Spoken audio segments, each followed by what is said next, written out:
You are Locked On Warriors Postcast, part of Locked On Sports San Francisco on the Locked On Podcast Network. Your team every day. Yo, what's up, everyone, and welcome back to the Locked On Warriors Postcast. I'm your host, Eric Triple E Engel. You may know me as the former producer for the Murph and Mac Morning Show on KMBR.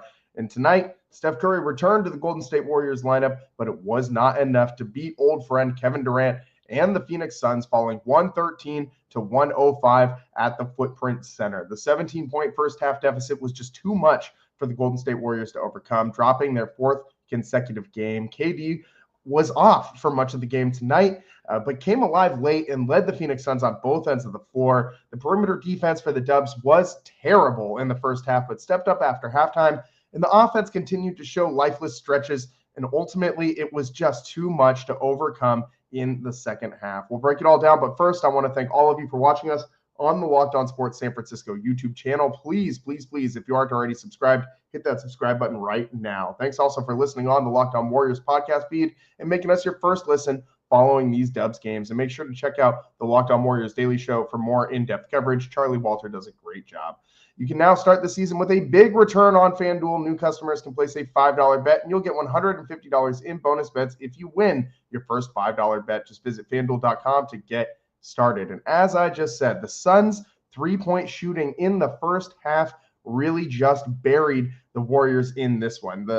They were down 17 as the halftime buzzer sounded, and the Suns were 14 of 21 from three-point range in that first half. They only averaged 14.9 threes a game. So, I mean, you almost hit your season average for three-pointers in the first half, and that's a good way to win a game. The Warriors have not been super great giving up at defending the three ball lately. I mean, you did okay. You did pretty good against the Thunder during this 4-game losing streak. Only gave up about 30% from three in that one. But you look what they did against the Brooklyn Nets. The Nets shot 44% from three-point range, hit 23s against the Warriors, hit a ton of those in the first half of that game.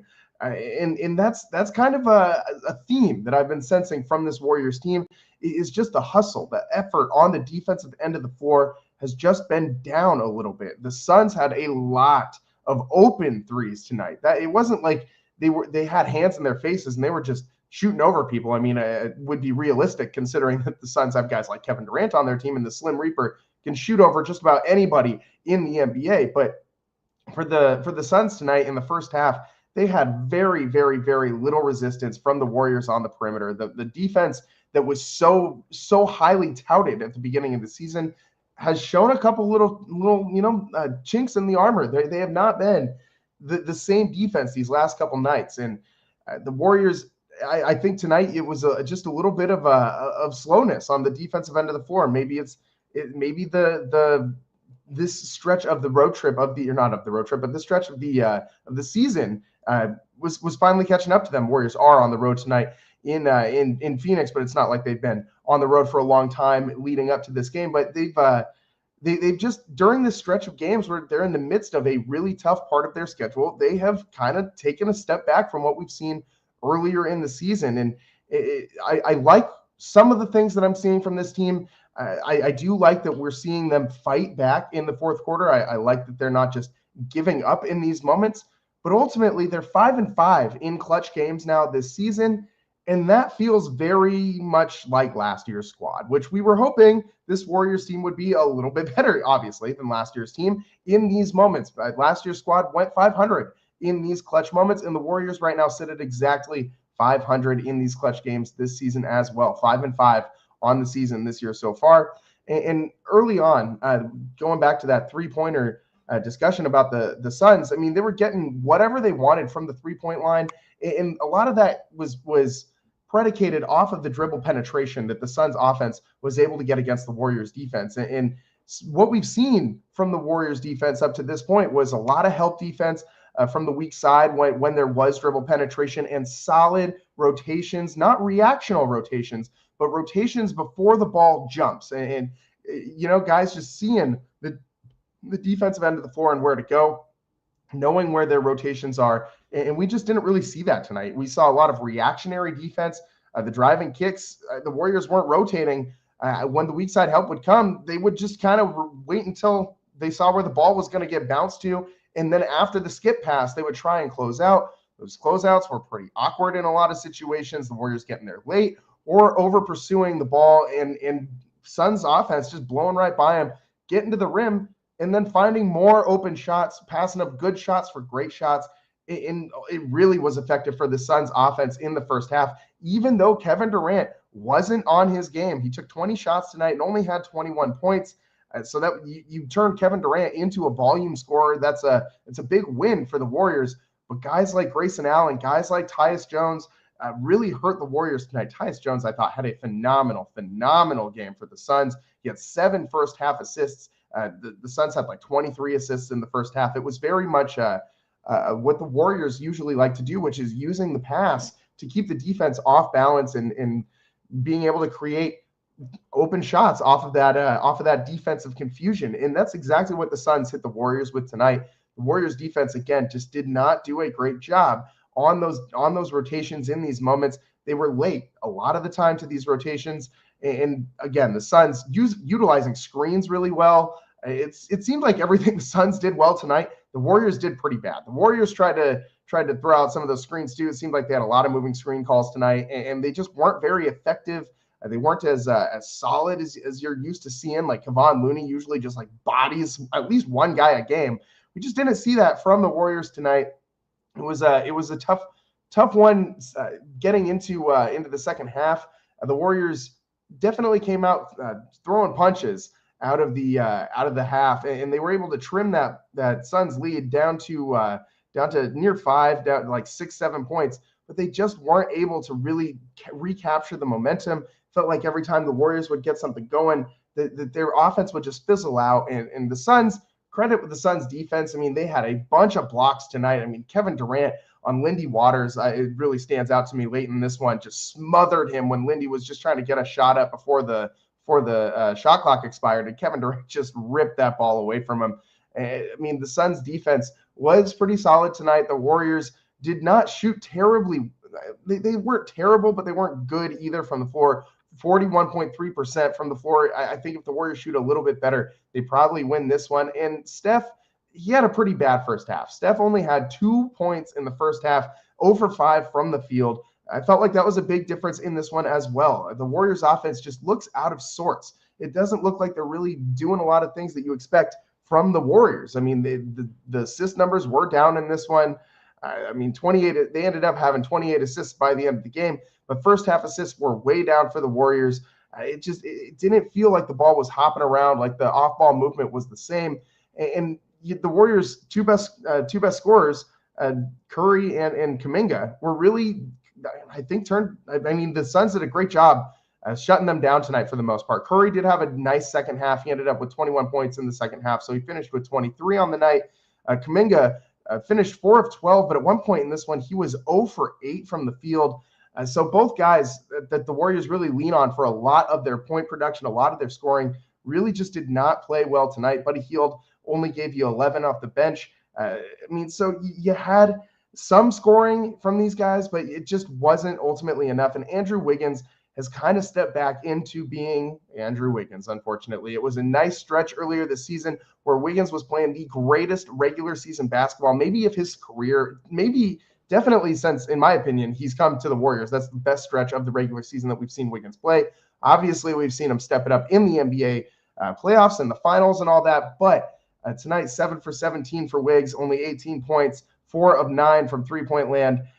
And it just wasn't enough for the Warriors. There wasn't anyone who really stepped up when they really needed them to. The offense, again, when Steph Curry comes out in that start of the fourth quarter, the offense looks like it is just suffocated. Like it is so stagnant, and it is so hard to see the Warriors able to, they can't get their own shots. They don't have anybody on this team right now, aside from Stephen Curry, who can just go and get a bucket. And sometimes you just need that in the NBA. And the Warriors, another issue that they seem to be having is that they're kind of getting out of what works for them in some of these situations.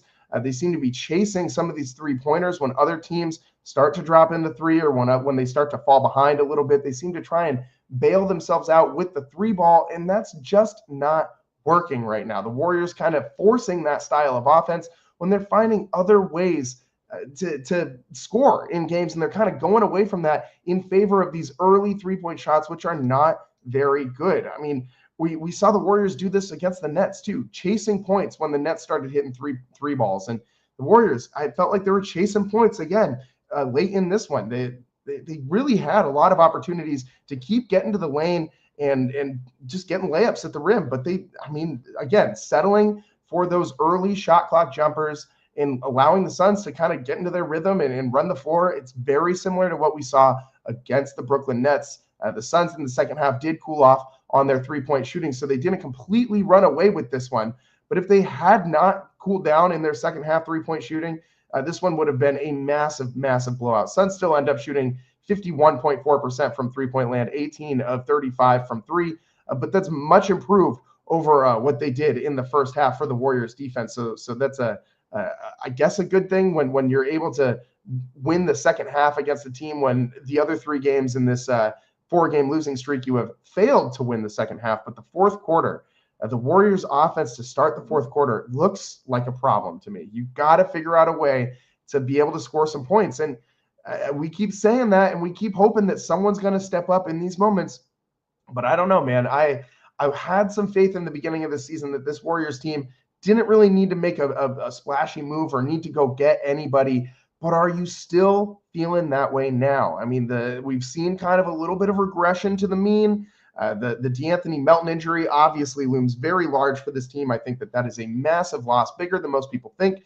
You lose one of your basically your primary ball handler for your second unit and someone who can play next to Stephen Curry very, very well and play off of him, a veteran who knows exactly what to do in a lot of clutch moments and a very, very, very smart defender.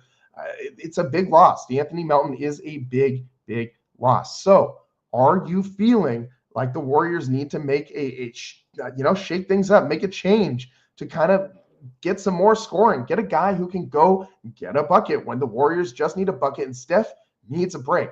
How are you feeling about that? Let's talk about that and more next on the Locked On Warriors postcast.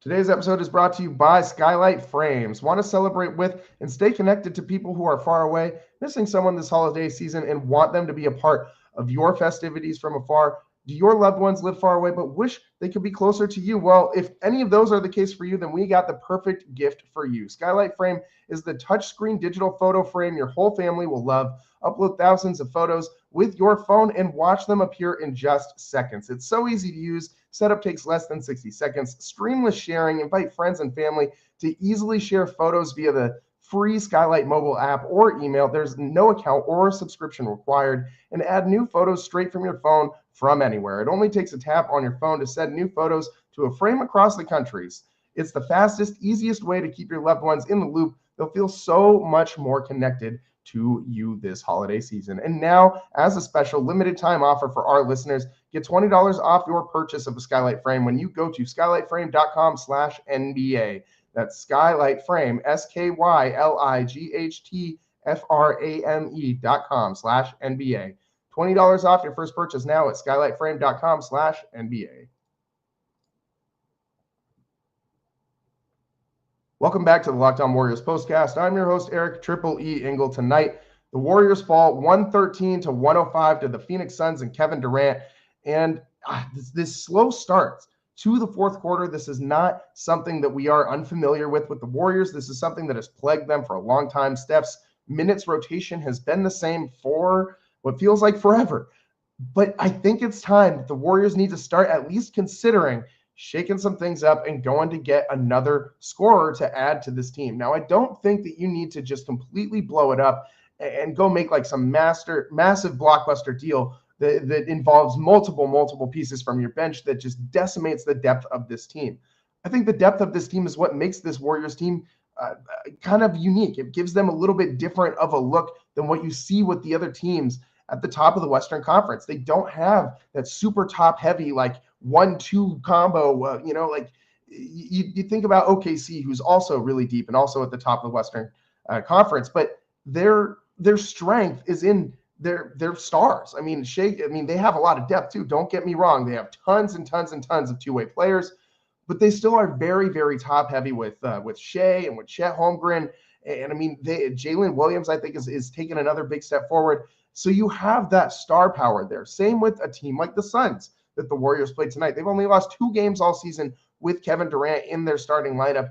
And you got Devin Booker. You got all sorts of superstars over there on the Suns. And they're very top heavy again. But, they have some decent role players. But I'm not super terrified of, Monty Morris and Ryan Dunn really hurting the Warriors or any other super good team in the Western Conference. It's not these teams' depth that's really the super impressive part about them. For the Warriors, that's what makes them unique, is that they can run so many different guys at you. But is that worth the trade-off for someone who can go actually just put the team on his back and go score when you need it? And the Warriors, like I said, they really don't have that right now. Some nights Jonathan Kuminga can be that guy. Some nights Andrew Wiggins can be that guy. But we're not seeing that right now. During this 4-game losing skid, the Warriors go through stretches where it just doesn't look like they have another option to Stephen Curry on offense. And when Steph has an off night or a stretch of off play, I'm not going to say his whole night was off tonight. He did end up with 23 points. But 23 points on 21 shots is not what we're expecting to see from Steph. When Steph has to be a volume scorer, the Warriors are not very good.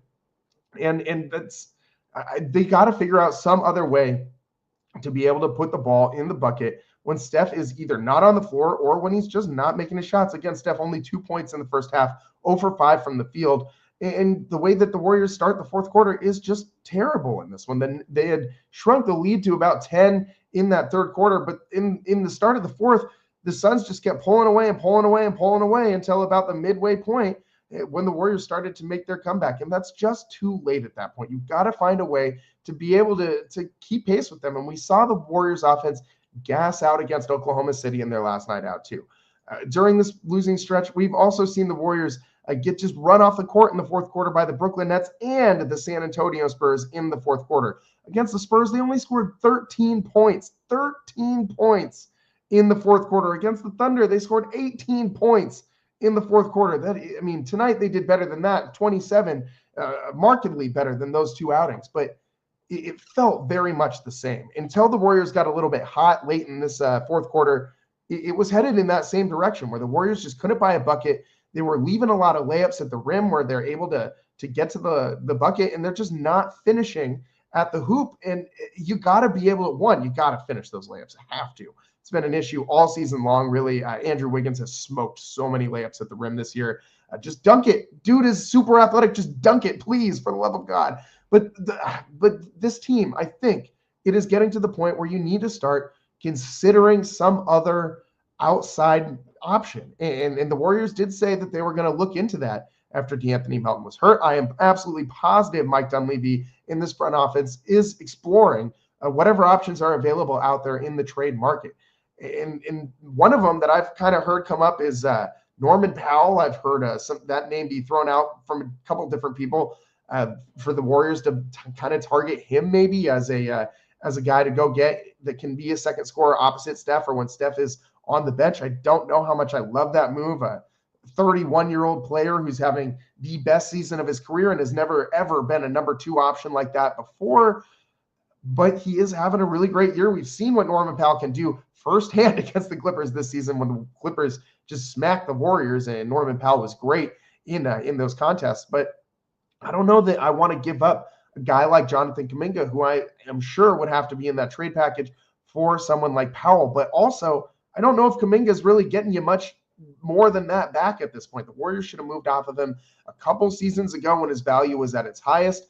And now you're seeing what happens when you hang on to these prospects and they don't come to fruition. The Warriors did not learn their lesson with James Wiseman. They should have moved off of him when they still could have gotten something back for him as well, instead of just riding him into the ground. And it feels like the Warriors are going to kind of do the same thing to Jonathan Kuminga. They're just going to ride this horse until it just tires out, until he shows you that this is truly who he is, and he's not really going to change much as a player. I do think Kuminga has started to get a little bit better this season at playing within the Warriors offense, but the IQ, the mental growth that I've hoped to see from him, the shooting that I hoped to see him improve at, he has gotten marginally better at these things, but it's not nearly enough to reach the point where I thought he would be at this point in his career. He's been in the system, in the Warriors, in the building, in the Warriors team, in the franchise, in the organization for several years now.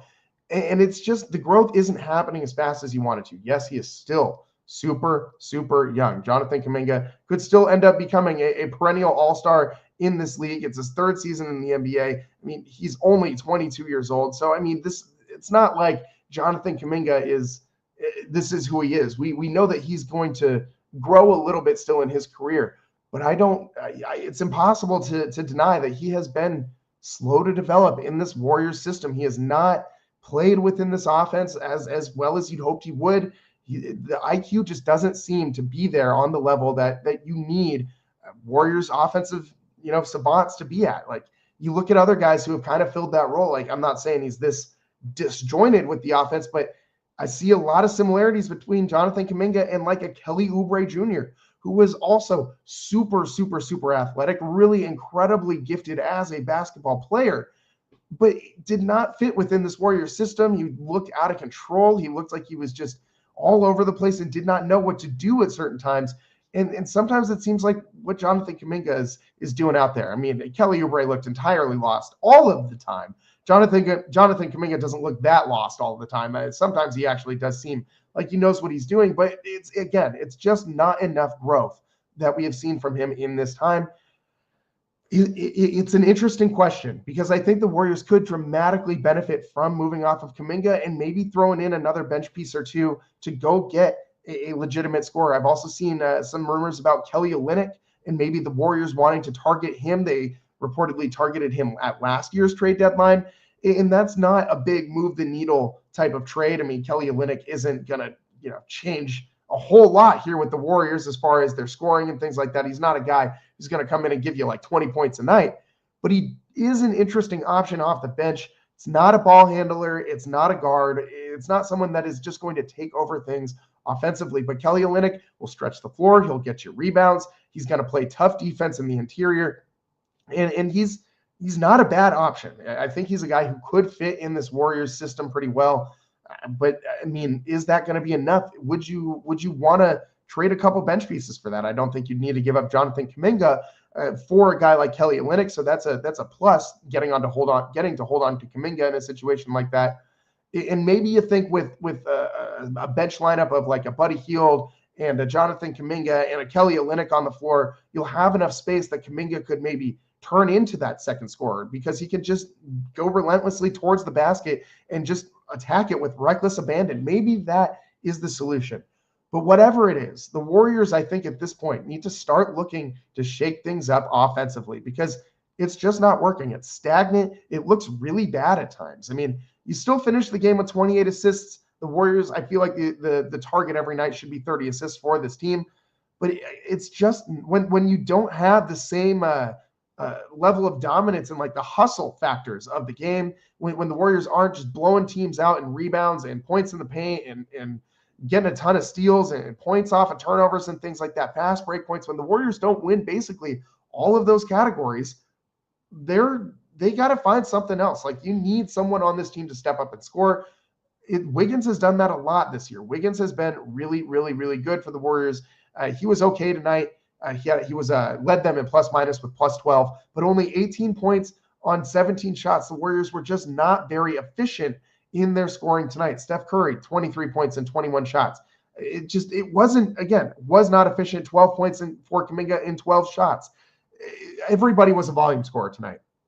You can't win games like that. You got to find somebody who can be a little bit more efficient. And the defense, again, was atrocious in the first half on the perimeter, but really stepped it up in the second half, but just too little, too late. And Kevin Durant, man, he showed you why he's still Kevin Durant at the end of this one. So, I mean, the Warriors, I think they got to go get another piece. They just look a little bit behind these top teams, the Thunder, the Suns, and we'll see the Denver Nuggets next for the Warriors, another top team in the West that the Warriors can use as a measuring stick game. But right now, Warriors in these measuring stick games, not measuring up to the rest of the top of the Western Conference. I think they do need to make a little bit of a change to get this offense back on track. They need to find something because what they're doing right now just isn't working late in games in the second half. So a lot more to get into from tonight. I mean, the Warriors, 3-point defense, we talked about that a little bit, but I just kind of want to talk about what the Suns did a little bit too, because the Suns, I feel like, deserve some credit for what they did tonight to the Warriors. And it posed a tough challenge for the Dubs and an interesting kind of question about how they're going to be able to defend teams like this, teams that have big scorers like a Kevin Durant. You're facing another one coming up next in the Denver Nuggets. They got Nikola Jokic down there. So how are you going to defend these big body scorers that are all over the Western Conference? You look at the Thunder as well when they're healthy. They got Chet. There's Shai Gilgeous-Alexander, really big for the guard position. So you have a lot of teams with a lot of size that you got to figure out how to play defense against. Let's get into that next on the Locked On Warriors postcast. Today's show is sponsored by FanDuel. Get ready to tackle the NFL action this season with FanDuel, America's #1 sportsbook, because right now, new customers can bet just $5 and get $150 in bonus bets if you win. The FanDuel Sportsbook app gives you everything you need to place your live bets on the NFL all in one place. So when you get a hunch in the middle of the game, you can check out the latest stats, view live play-by-play, and so much more on the same page where you place your bets. Just visit FanDuel.com to join today. You'll get started with $150 in bonus bets if your first $5 bet wins. That's FanDuel.com. Never waste a hunch and make every moment more with FanDuel, an official sportsbook partner of the NFL. Welcome back to the Locked On Warriors postcast. I'm your host, Eric Triple E Engel. Tonight, the Warriors lost their fourth game in a row, 113-105 to the Phoenix Suns. The Suns have only lost 2 games all year when Kevin Durant is in their lineup. And tonight, Kevin Durant was held down for the majority of this one. I thought the Warriors did a very good job on defense against him, kind of throwing him off his game a little bit. He was still getting open shots. He's still Kevin Durant. He was still making people just blow by him, but he wasn't draining them the way that he normally was. And part of that, I think, is because you were making him press all night long. You were not giving him any freebies. Every open shot that Durant had tonight, he had to work for, save for that 3 that he hit late in this one that ended up kind of being the dagger where the defense just kind of fell asleep. And Draymond seemed like he was the closest one there, but I don't really think that that's where his next rotation was to go. You ended up leaving Durant just wide open from 3-point land behind a screen. Like you just can't leave Kevin Durant that wide open. He's going to make you pay for it, even though he was only 3 for 8 from 3 tonight. That the fourth quarter, he really showed why he's still Kevin Durant.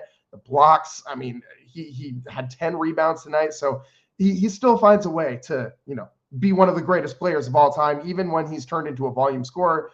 But Tyus Jones, man, we talked about him a little bit at the start of this one. Tyus Jones, Fitz has been so high on Hartenstein for the Thunder being such a good ad for a contending team. Well, I raise you your Hartenstein and give you a Tyus Jones, because Tyus Jones is so essential for this Phoenix Suns team to add, because they just really didn't have enough ball handlers last year. They didn't have enough true point guards on this team. I shouldn't say ball handlers, because you got a ton of guys on this team who love to dribble the basketball, but you don't got a lot of guys on this team who necessarily love distributing the basketball. Now, Devin Booker will do basically whatever you ask him to do out on the court, but Book is a bucket. Like, Book is looking to get his points. That's what he's best at. This guy is a scorer.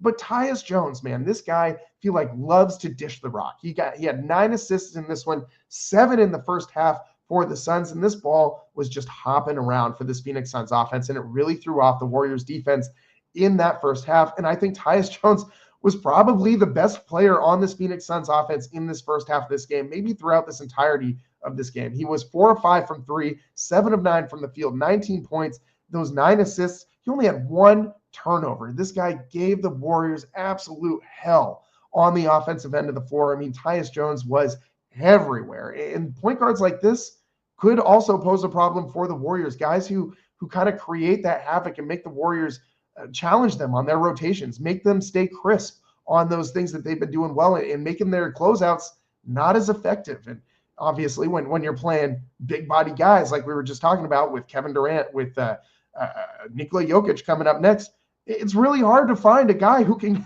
make an effective closeout on those guys, because there's not a lot of players on this team who have the height. The Warriors are just so small. another reason that a guy like Kelly Olynyk might be a good add for the Warriors, gives you some more length inside. They need to figure out a way to stop these taller scorers from really hurting them. I mean, we've seen it a few times this season. The Warriors don't have a ton of size. They got to find ways to kind of limit the damage that these bigger guys can cause. Andrew Wiggins is kind of a solution. Jonathan Kuminga, I think, is the biggest factor in that. We've seen him kind of take some steps forward defensively this season. He needs to continue to do that with his on-ball defense. He is physically gifted enough that he should be able to stay in front of anybody in this league. He needs to learn his angles better. He needs to learn to not reach so much. And I think if he needs to go to the Draymond Green school of defense. And if Jonathan Kuminga can just glean a little bit of what Draymond does for his on-ball defense, he could be just an absolute nightmare for opposing players with his size, with his speed, with his strength. I think Jonathan Kuminga really needs to step up for this Warriors team. He either needs to step up, or the Warriors got to move off of him and get someone else in here who can consistently be a number 2 scorer to Stephen Curry. The 4th loss in a row, and it's not getting any easier. Up next, you got the Denver Nuggets, and that will be at 7 p.m. On Tuesday in Denver. So a couple days off for the Warriors. Coming up next, that is an NBA Cup game.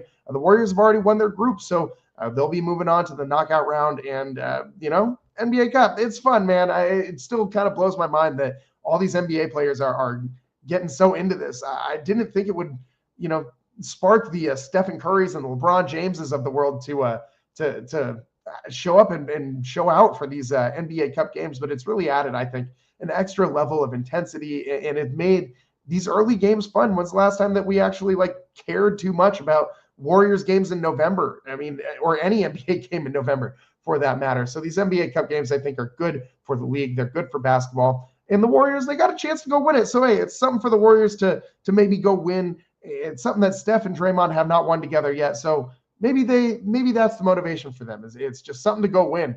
They got to go win that thing just because these guys are competitors and they're going to want to leave their mark. So another way to do that in the NBA.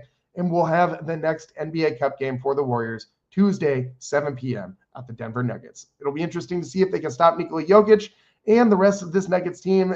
It's not going to be an easy task. The Warriors looking to avoid their 5th loss in a row. We'll come to you live, as we always do, on the Locked On Warriors postcast following that game. Thanks for tuning in. That's all the time we got for you guys tonight. I'm your host, Eric Tripoli Engel. We'll see you next time. Peace.